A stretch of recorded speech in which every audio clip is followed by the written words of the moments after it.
4장 1절부터 9절까지 말씀입니다.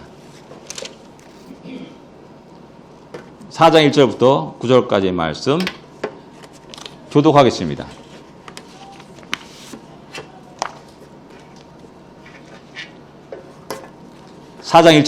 마가복음 4장 1절부터 9절까지 말씀 교독하겠습니다. 제가 1절 읽겠습니다. 예수께서 다시 바닷가에서 가르치시니 큰 무리가 모여들거늘 예수께서 바다에 떠 있는 배에 올라 앉으시고 온 무리는 바닷가 육지에 있더라.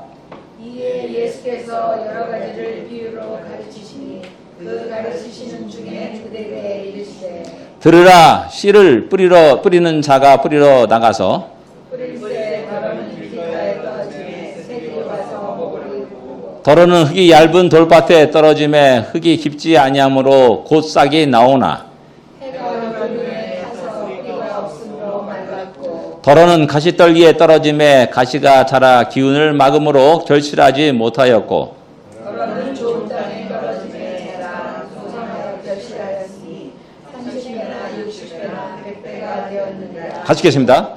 또 이르시되 들을 귀 있는 자는 들으라 하시니라. 아멘. 우리가 너무나 잘 알고 있는 씨 뿌리는 자의 비유입니다. 근데 여기 1절에 보면은 그 배경이 잠깐 나오고 있으면 보게 됩니다. 바닷가에 가르쳤고 큰 무리가 모여들었다라고 이렇게 말씀합니다. 그래서 아마 그 예수님이 큰 무리 때문에 배에 오르셔서 아마 이 비유의 말씀을 하셨다라고 우리는 생각할 수가 있습니다. 너무나 잘 알고 있는 말씀이지만은 우리가 한번 생각해 볼 필요가 있습니다. 10절에서 제자들이 이 비유에 대해서 질문하고 있다는 겁니다. 상상해 보십시오. 길가에 떨어진 씨앗의 결과를 모를 사람은 아무도 없고요. 또 돌밭에나 가시밭에 떨어진 씨앗의 결과를 모를 사람은 아무도 없습니다. 근데 제자들이 질문하고 있는 겁니다. 근데 또 그 질문에 대해서 주님은 이야기하기를 하나님의 비밀을 너에게 주었더라. 이렇게 또 11절에 이어서 대답을 합니다. 이 말도 참 이상합니다. 씨 뿌리는 자의 비유가 하나님 나라에 대해서, 하나님 비밀에 대해서 밝히고 있다는 사실을 우리에게 이야기해 주고 있는 겁니다. 지금까지 우리 씨 뿌린 자의 비유는 우리 마음밭은 어떤 밭인가 라는 그런 관점에서 이야기했고 우리는 많이 들어왔습니다. 그리고 우리는 옥토가 되어야 됩니다 라는 그러한 식의 이야기를 우리는 많이 했고 또 들어왔습니다. 그런데 이런 관점은 좀 내중심적인 관점이라 이렇게 말할 수가 있습니다. 내중심적인 관점. 그러나 오늘 이 본문에서 저는 내 중심의 관점, 내 관점이 아니라 하나님의 관점에 대해서 또 우리 주님의 마음에 대해서 좀 한번 살펴보고자 합니다. 제일 먼저 생각하신 것은 다양한 군중이 주님 앞에 모여들었기에 주님은 그들을 향하여서 들을 끼는 자는 들으라 라고 이렇게 말씀하고 있다는 것입니다. 다양한 군중, 어떤 사람이 있었겠습니까? 예, 다양한 군중 속에는 아마도 서기관과 바리새인 같은 사람들이 있었습니다. 이런 사람들은 어떻게든지 우리 주님의 말씀을 꼬투리 잡으려고 호시탐탐 노리는 사람입니다. 어떻게든지 넘어뜨리려고 했던 사람들입니다. 그 다음에 그냥 지나가다 구경 나온 사람이 있습니다. 친구 따라 강남 가듯이 구경 나온 사람. 그다가 그 지나가다가 이상한 사람들이 모였네? 뭐 사는 것인가 하고 구경하러 잠깐 모인 사람들도 있습니다. 뭐 이런 사람들은 벌어지는 그 일들을 보면서 참, 야, 신기하다. 야, 어떻게 이런 일이 있었을까라고 하는 그런 감탄사를 연발하면서 그 장면을, 그 시간들을 보냈을 겁니다. 또 어떤 사람들은 병을 고치기 위해서 간절한 마음으로, 그래, 주님이 문둥병도 고쳤어. 주님이 주중풍이라도 이렇게 세웠어. 그 소식을 듣고 내 육신의 간절한 그 육신의 병을 갖다가 치료하기 위해서 주님 앞에 나온 사람도 있습니다. 어쩌면 큰 기적에 기대하면서 주님 앞에 나왔고 그 주님의 말씀을 듣고 있다는 사실입니다. 이들 모두는 각자 자기의 형편에 따라서 주님의 말씀을 듣는 겁니다. 서기관과 바리새인들 하나도 놓치지 않고 메모하면서 녹음하면서 다 꼬투리 잡으려고만 그 거리만 아주 체크하면서 이렇게 있는 겁니다. 구경 나온 사람들 그냥 휙 지나가다가 하면서 본 그런 상황입니다. 병든 사람들은 깨끗함을 받으라 라는 그런 주님의 말씀을 기대하면서 그 앞에 앉아 있을 겁니다.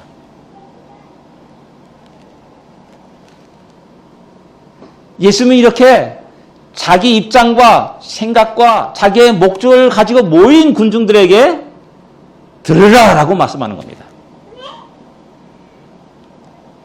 자기가 듣고 싶은 것만 들으려고 하는 경향들이 우리 사람들에게 있습니다. 자기 형편에 따라서 듣는 것을 가리는 사람들이 우리 대부분의 삶입니다.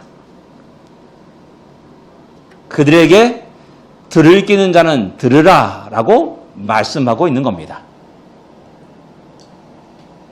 여기서 아무쪼록 어떤 형태로 모였든지 간에 우리 주님은 자기 앞에 있는 모든 무리들이 잘 듣기를 원하는 겁니다. 그런 심정을 우리는 헤아려 할 수 있어야 됩니다. 바로 듣고 바로 이해하고 그 말씀을 바르게 자기의 삶에 적용하기를 간절히 소원하는 것이 주님의 마음이라 할 수 있습니다. 자기가 듣고 싶은 것만 듣고 자기가 보고 싶은 것만 보는 것이 아니라 하나님의 선포되는 말씀에 우리의 생각과 우리의 삶을 바르게 변화시키고 적용시키는 우리들의 신앙생의 삶이 되어야 되는 겁니다. 이게 왜 중요하냐면 여러분들 어떤 특수한 경우를 일반화시키는 경우가 많습니다. 특별히 죄에 대한 것은 그렇습니다. 100년 전의 죄가 지금의 죄입니까? 아니죠. 전혀 그렇지 않습니다. 왜? 지금은 그 죄가 일반화됐기 때문에 그렇습니다. 일반화됐기 때문에 죄를 죄로 여기지 않습니다. 근데 여전히 주의 말씀은 우리에게 말합니다. 야, 그것은 죄야. 너희가 그렇게 해서는 안 돼. 그것을 버려야 돼. 그 죄를 미워해야 돼. 라고 끝없이 이야기합니다. 그럴 때 우리가 우리 입장에서만 그 말을 취하고 버리고 그러는 것이 아니라 주님이 우리에게 오늘 이 시간 말씀하셨기에 내가 그 말씀에 따라서 내 생각을 변하고 내 가치관을 변화시키고 내 삶을 변화시키는 그런 일들이 우리 안에 일어나야 된다는 겁니다. 그런 심령으로 우리 주님은 간절하게 그 모인 군중들에게 이야기하고 있다는 사실입니다. 우리에게 있어서 이 듣는 것은 굉장히 중요합니다. 왜냐하면 믿음은 들음에서 나기 때문에 그렇습니다. 들음은 또 그리스도의 말씀에서 난다라고 로마서 10장 10절은 우리에게 말씀합니다. 바로 바닷가에 모인 수많은 무리들에게 우리 주님이 직접 그들 앞에 나타나셔서 그들에게 생명의 말씀을 전하고 있는 겁니다. 잘못 듣고 잘못 이해하고 잘못된 믿음을 가지고 살아가는 것이 아니라 한 사람 한 사람이 진정 바르게 듣고 바르게 이해하고 바르게 적용하면서 진정 생명 있는 자로 살아갈 수 있기를 원하는 마음에서 이 비유의 말씀을 하고 있다라는 사실입니다. 여기 앉아있다고 모두가 다 동일하게 듣는 것은 아님을 우리는 잘 알고 있습니다. 다 모두가 길을 기르는 것이 아님을 또 잘 알고 있습니다. 어쩌면 전혀 다른 생각을 가지고 이곳에 앉아있는 사람도 있을 수 있습니다. 주님은 잘 들으십시오. 하나님 나라의 비밀을 잘 깨달아 주십시오. 라고 이렇게 이야기하는 겁니다. 자기 관점에서만, 자기 형편으로, 자기 입장에서, 자기의 전통 속에서 말씀을 드리려고 하는 것이 아니라 하나님의 뜻, 하나님의 진정한 뜻이 무엇이며 그 계획이 무엇이며 하나님이 이루고자 하는 그 목적이 무엇인지를 바르게 알고 바르게 이해하기를 간절히 소원한 마음에서 이 말씀을 읽고 있다는 사실입니다. 두 번째 우리가 생각하는 건 씨 뿌리는 자의 심정을 우리는 알아야 합니다. 곧 씨 뿌리는 자의 심정을 들을 수 있어야 됩니다. 귀 있는 자들아 들어라! 이 말은 씨를 뿌리는 자의 그 심령을 들으라는 말입니다.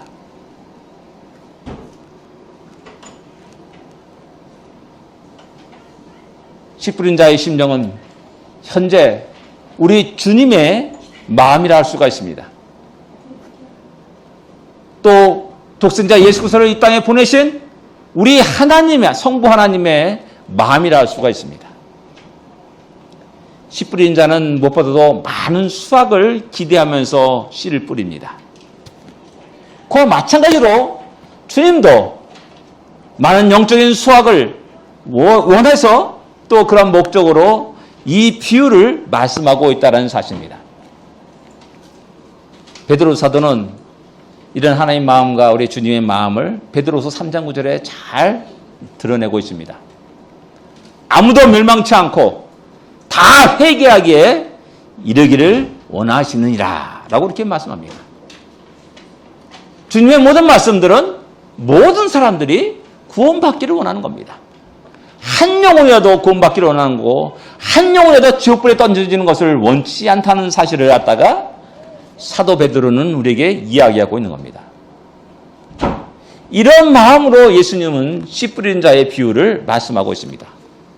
그 비유의 핵심은 네 가지 밭에 있음을 우리는 잘 알고 있습니다. 이 네 가지 밭은 어쩌면은 비유를 듣고 있는 모인 사람들의 완전 네 가지 상태라고도 말할 수가 있습니다. 좀 더 생각한다면, 넓게 생각한다면 우리 인류 역사 속에서 하나님 말씀에 대한 인류의 반응의 네 가지 반응이라고도 말할 수가 있습니다. 우리가 잘 알았지 길가에 뿌려진 씨앗들입니다.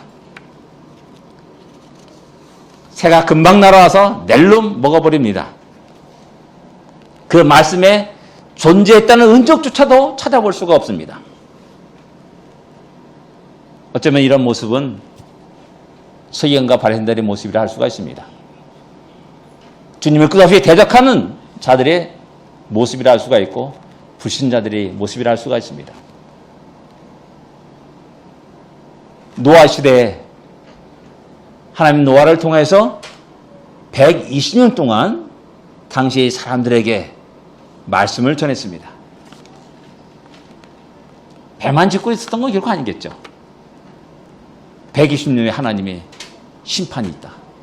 내가 왜 이 배를 만드는 줄 아냐? 하나님이 우리를 물로 심판하실 것이다. 주께로 돌아오라. 하나님께 돌아오라. 너희 악한 행실을 끊어버려라. 끝없이 외쳤을 겁니다. 근데 그들은 듣지 않았습니다. 야, 웃긴 소리 하지 마라. 조롱하며 멸시했고 노아의 그 삶에 대해서 마음껏 조롱하고 멸시를 했습니다. 결과가 어떻게 됐습니까? 다 멸망에 이르고 말았습니다. 또 하나님은 모세를 통해서 애굽왕 바로에게 말했습니다. 그러나 애굽왕은 듣지 않았습니다. 결국 장자가 죽는 비극을 맛보아야 했고 더 나아가서 이스라엘 백성들을 계속 쫓아가다가 결국 홍해가에 수상되는 비극을 맞이하게 됐습니다. 우리 주님은 이런 자들에게도 말씀하신다는 사실입니다. 끝없는 모든 시대 속에서 당시의 종들을 보내시사 이런 자들에게 말씀하십니다. 멸망하고 치들어가는 그들에게도 말씀하시는 우리 하나님, 우리 주님의 심정을 헤아려 알아야 된다는 것입니다. 두 번째, 흙이 얇은 돌밭에 뿌려진 씨앗을 우리에게 이야기해 주고 있습니다. 싹은 낮습니다. 그러나 뿌리가 내리지 못합니다. 흙이 얇기 때문에 물이 없습니다. 물을 빨아올릴 수 없습니다. 해가 뜨게 되면은 금방 시들어가지고 사라지게 됩니다. 초라한 그 싹이 났다는 그 흔적만이 초라하게 메말라진 상태로 우리에게 비춰질 겁니다. 우리 해석에서 이 비유의 말씀에 설명해서 말씀하셨듯이 주의 말씀을 들을 때는 참 너무 감격해가지고 듣지만은 그러나 조그만 환란이 일어났을 때 금방 메말라가는 그러한 모습이라 할 수가 있습니다. 많은 사람이 앞에 모여 있습니다. 과연 그들 가운데 몇 명이나 진정으로 말씀을 받고 은혜 받고 자기의 전생애를 주 앞에 드리면서 변함없이 믿음을 짓고 살아갈 것이냐라는 겁니다. 어쩌면은 그들은 이것이 끝났을 때 다 각자 집으로 돌아갈 겁니다. 방금 전에는 은혜를 받았다가 너무 팔타가 뛰면서 너무 좋아했는데 집에 돌아가니까 그렇지 않았습니다. 다 까맣게 잊어버립니다. 일터로 돌아가니까 다 그 은혜 받은 거 전부 다 잊어버리고 다 내동지치고 다 사라집니다. 그리고 다시 자기의 처한 환경에 따라서 살아가게 됩니다. 대부분의 사람들이 이러한 모습으로 살아가는 것은 아닌가라는 생각을 하게 됩니다. 우리는 종종 가다가 은혜 받았다고 팔짝팔짝 뛰는 사람들을 이렇게 종종 볼 수가 있습니다. 그런데 그 사람 자신이 자기 스스로에게 속기도 하고 우리가 그런 모습을 보면서 우리 자신도 속을 때가 많이 있습니다. 야, 저 사람 은혜 많이 받구나. 야, 저 사람 믿음 좋구나. 다 속아 넘어가는 겁니다. 근데 얼마 못 가요. 얼마 못 가가지고 다 메말라 비틀어지고 죽어가요. 그 자기는 또 야, 나 이런 은혜 받았어, 이런 은혜 받았어 라고 옛날 10년 전, 20년 전 이야기를 하면서 이야기하는 종종 그런 사람들을 보게 됩니다. 문제는 뭐냐? 그 은혜를 갖다가 지금까지 지속하고 있느냐라는 겁니다. 지금까지 신앙생활하고 있느냐라는 겁니다. 다 죽어서 신앙생활하지 않고 뭐 교회 나가지도 않고 성도들과 함께 교제하지 않고 그냥 자기의 삶을 살아가는 겁니다. 똑같이. 자기가 자기에게 속아 넘어가는 결과를 보여주고 있습니다. 대표적인 예가 예수님이 예루살렘에 입성하실 때 장면입니다. 얼마나 많은 군중들이 호산나 다윗의 자손이여 우리를 구원하소서 우리를 구원하소서 라고 외쳤습니까? 수많은 사람들이 외쳤습니다. 근데 일주일도 안 갑니다. 주일날 그랬으니까는 금요일날 그 음성은 십자가에 못 박으라는 외침으로 완전히 뒤바뀌었다는 사실을 우리는 잘 알고 있습니다. 어느 누구도 주님을 향하여서 변호하거나 나서서 주님은 그런 사람이 아니다라고 이야기하는 사람은 하나도 없었습니다. 하물며 쟤네들까지 다 도망갔습니다. 그때 열렬히 환영했던 그들은 다 어디 가는가? 그들은 과연 어디로 갔는가라는 거예요. 여기에 흙이 얇은 돌밭에 뿌려진 씨앗 같은 그러한 모습이 그들의 모습이라 말할 수가 있습니다. 가시떨기에 떨어진 씨앗의 모습을 우리에게 또 이야기해 주고 있습니다. 싹이 납니다. 자라기도 합니다. 그러나 안타깝게도 이 씨앗은 열매를 맺지 못합니다. 이런 가시밭에 있으면은 여러분들 거기에 축축하기도 하고요. 또 많은 그 낙엽들이 떨어져 가지고 또 오히려 비옥한 경우도 종종 있습니다.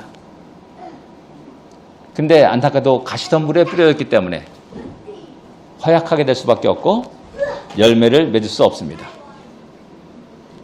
이것은 신앙의 의지가 있어가지고 어느 정도 성장은 합니다. 성장을 합니다. 모양은 보여줍니다. 그러나 그 의지가 삶으로, 행동으로 옮겨지지 않는 사람들이라 할 수가 있습니다. 주님 말씀하실 때, 네, 그래. 내가 이 말씀대로 살아야지. 이 말씀을 내 마음에 새기고 굳굳하게 믿음을 짓고 살아가야지. 주님을 따라야지. 라는 의지가 발동합니다. 그 집에 돌아오자마자 어떻습니까? 여러 문제가 그냥 쫙 눈앞에 탁 들어오는 겁니다. 의식주 문제가 가장 먼저겠죠. 자녀 문제도 있습니다. 자신의 성공에 대한 욕망의 문제도 있습니다. 가정 문제도 있습니다.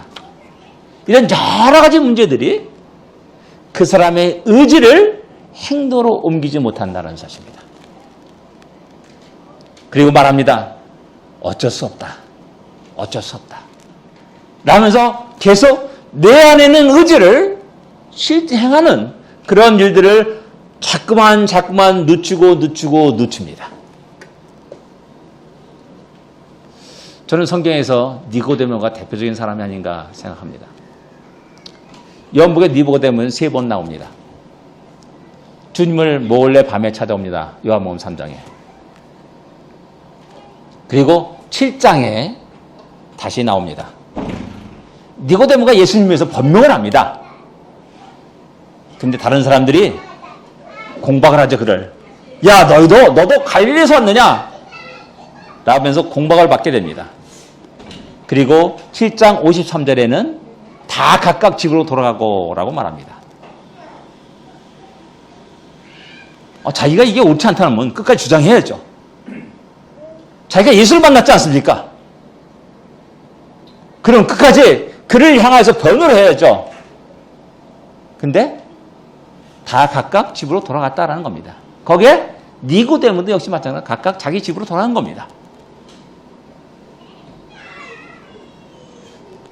집으로 돌아가는 그의 발걸음은 아마도 무거운 발걸음이 있을 것이라 생각됩니다. 그리고 마지막에 이제 주님이 돌아가셨을 때, 십자가 돌아가셨을 때 장사 지낸 장면에서 니고데모가 다시 한번 나옵니다. 출애굽한 이스라엘 백성의 모습이 대부분 이랬음을 또한 우리는 알 수가 있습니다. 우리 하나님은 그들을 가나안 땅으로 인도하기를 원했습니다. 근데 가나안 땅 가는 동안에 평탄한 길이 아니었고 광야길이었습니다. 물이 없었고 먹을 것이 양식이 없었던 그런 곳이었습니다. 뜨거운 태양이 섰고 지치고 피곤한 심정으로 발걸음을 무겁게 터벅터벅 그들의 발걸음을 옮겨야만 했습니다.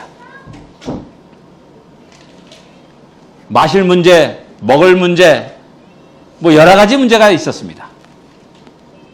결국 그럴 때마다 그들은 끝없이 애굽을 그리워했고 동경했습니다.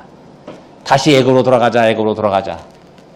주님은 그들을 끝없이 가나안 땅을 향해서 끄집어내는데 그들은 계속해서 문제가 생길 때마다 애굽으로 돌아가자만 계속 외쳤고 실제 그렇게 실행하기도 했습니다. 그들 모두는 다 광야에서 죽임을 당하였습니다. 우리는 신앙의 삶 속에서 이 의지와 이 삶이 갈등하는 많은 사람들을 우리는 만날 수가 있습니다. 이런 사람들을 좋게 표현해서 양심 있는 크리스찬이다 라고까지 말하는 사람도 있습니다. 그러나 분명한 것은 비실비실 살다가 결국 열매 없는 삶으로 그의 인생을 마감한다는 겁니다. 이런 사람들의 가장 좋은 방법은 주님은 끝없이 그들에게 말합니다. 과감하게 떨쳐버리고 일어나서 당신을 쫓을 것을 이야기합니다. 재물이 많은 거로 근심하여 돌아가는 젊은 청년에게 말씀하신 게 무엇입니까? 나를 따르라라는 말이었습니다. 과감히 현재의 자리를 떨쳐버리고 일어나라고 주님은 끝없이 이야기합니다. 너 마음의 생각만 가지고 있으면 안 된다. 누구라도 다 마음의 생각하고 있어요. 그 생각이 우리의 삶 속에 직접 나타나야 되고 실행에 옮겨져야 된다는 사실입니다. 많은 문제가 있다는 사실을 갖다가 우리 주님은 누구보다 잘 알고 있었습니다. 우리 인간이 연약하기에 이 핑계 저 핑계 되면서 많은 문제를 그냥 안고 살아가는 그런 우리의 모습을 너무 잘 알고 있습니다. 그러게 주님은 수고와 무거운 다 내게로 오라라고 말씀하는 겁니다. 내가 너를 쉬게 하리라라고 말씀하는 겁니다.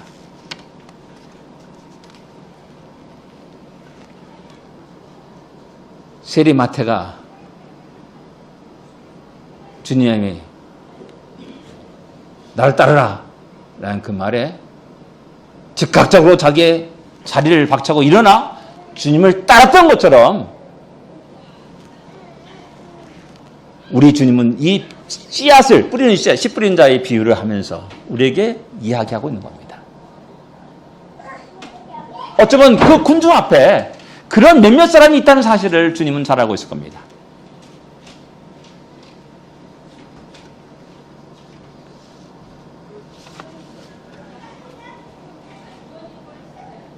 우리는 우리의 잘못된 시간 관리와 잘못된 우선순위와 잘못된 목표와 잘못된 인생의 관심에서 벗어나야 됩니다.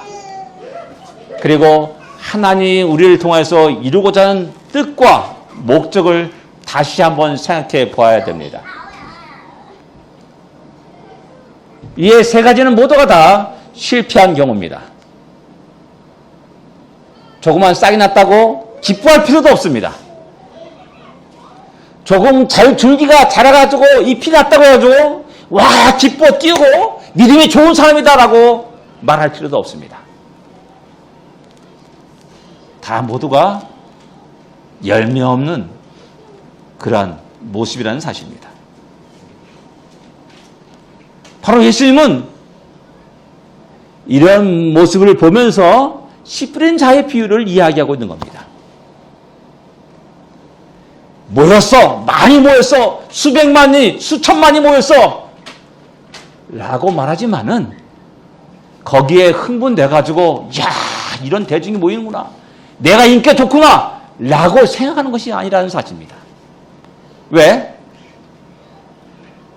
많은 사람들이 열매 없이 비실비실 살다가 태양빛에 말말라가고 가시떨기에 비실비실 살다가 열매 없이 사라지겠다는 사실을 너무나 잘 알고 있기 때문에 그렇습니다. 역사 속에 이런 일은 너무나 많았음을 우리에게 이야기해 줍니다. 아까 말했듯이 노아 시대에 그랬고 사사시대 수많은 사람들이 하나님의 말씀을 들었지만은 결국 그들은 각각 자기 생각에 옳은 대로 행하였더라라는 그 말씀처럼 자기 중심적으로 자기 생각으로 자기의 삶을 살아가는 겁니다. 출애굽 시대 수많은 사람들이 출애굽하였지만은 결국 가나안 땅에 이르지 못하는 안타까운 현실을 우리는 너무나 잘 알고 있습니다. 이럴 때 이 사람들이 나와는 전혀 관계없는 사람들이라 라고 생각하면 뭐 관심 없습니다. 그러나 그런 사람들 속에 나의 가장 사랑하는 친구가 있고 가장 사랑하는 여인이 있고 연인이 있다면 부모가 있고 형제가 있다면 안타까운 마음이 들 수 없습니다. 주님은 바로 당신이 사랑하는 백성에게 당신이 그토록 사랑한 자들 앞에 나타나가지고 이 말씀하는 겁니다. 피를 토하면서 하는 겁니다. 이런 주님의 마음과 심정을 헤아려 알아야 된다는 사실입니다. 그 속에서 두 번째 우리가 생각하는 것은 그건 나는 과연 어떤 사이인가 두 번째 생각해야 되는 것이죠. 지금 나는 가시밭길인가? 나는 옥토인가? 나는 돌짝밭인가? 나는 길가에 떨어진 씨앗인가? 나는 생각해야 되는 겁니다. 먼저 이 비유의 말씀을 하는 간절한 마음으로, 안타까운 마음으로 눈물을 흘리며 말씀하시는 우리 주님의 심정을 먼저 헤아려 들어야 된다는 사실입니다. 그래서 주님은 들을 게 있는 자는 들으라 라고 말씀합니다. 들을 게 있는 자는 들으라. 듣는 자는 참 복 있는 사람입니다. 세 번째 우리가 생각할 수 있는 것은 절망 속에 소망이 있음을 들으라 라는 말입니다.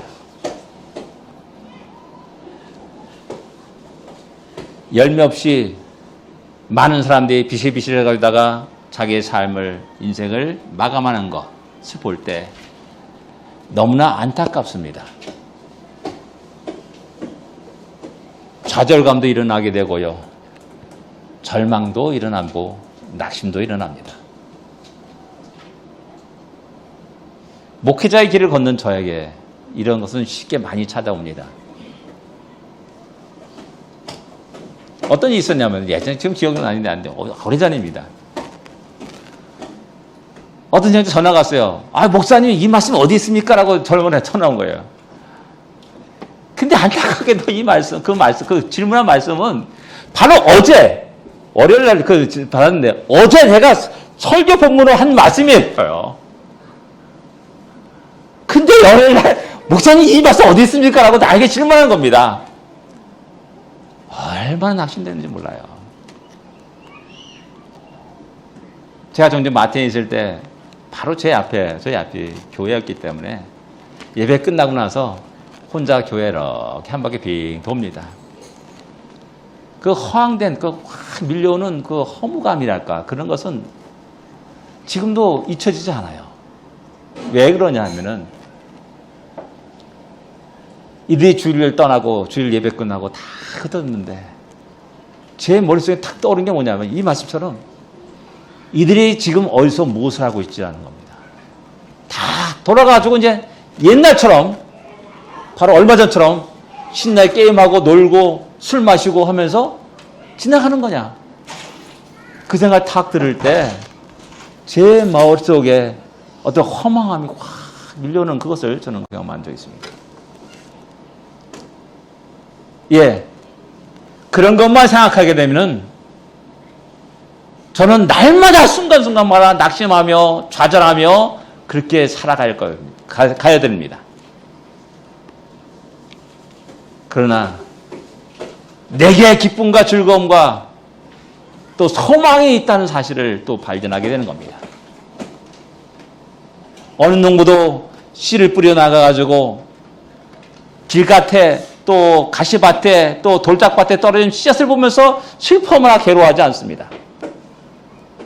옥토에 떨어져가지고 싹트고 자라고 열매 맺는 그 모습을 보면서 소망을 갖게 되고요. 즐거움을 갖게 되고요. 또 더 나아가 30배, 60배, 100배의 결실을 맺으면서 크게 기뻐한다는 사실입니다. 주님이 시간이 되어서 다 돌아갑니다. 1000명의 사람들이 다 돌아가 텅 빈 바닷가를 보입니다. 근데 옆에 남아있는 사람들이 있었습니다.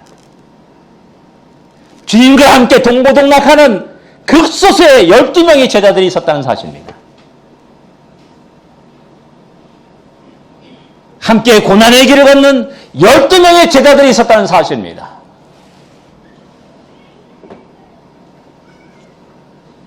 주님은 그들을 보면서 소망을 갖는 겁니다. 그를 통해서 이루어질 30배, 60배, 100배의 결실을 보면서 끝없이 그 생명의 말씀을 전하는 겁니다.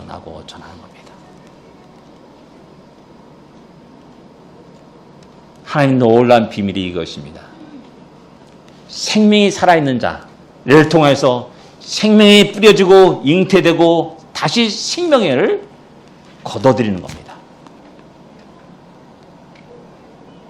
우리는 날마다 쌀을 먹지 않습니까? 한 10가마 있어요.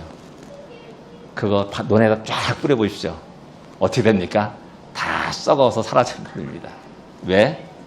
10가마 있으면 뭡니까? 생명이 없는데. 그러나 접시를 한 주먹 뿌려보십시오. 거기는 분명히 싹이 틉니다.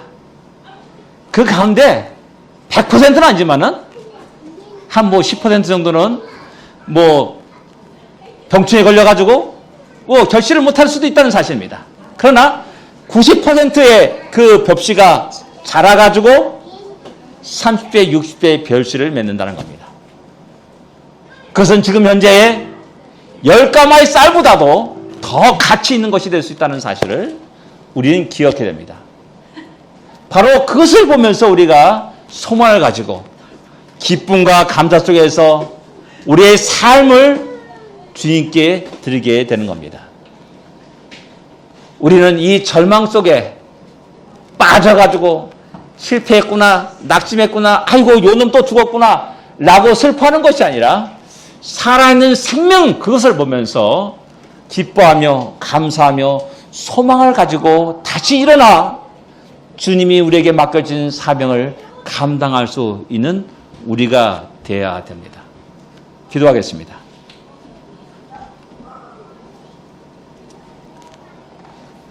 우리 이 하늘나라의 비밀을 말씀하시는 주님의 마음을 헤아려 할 수 있습니까? 수많은 군중들이 주님 앞에 모였습니다. 어쩌면 자기 관점에서 자기 입장에서 주의 말씀을 듣는 자들은 아닙니까?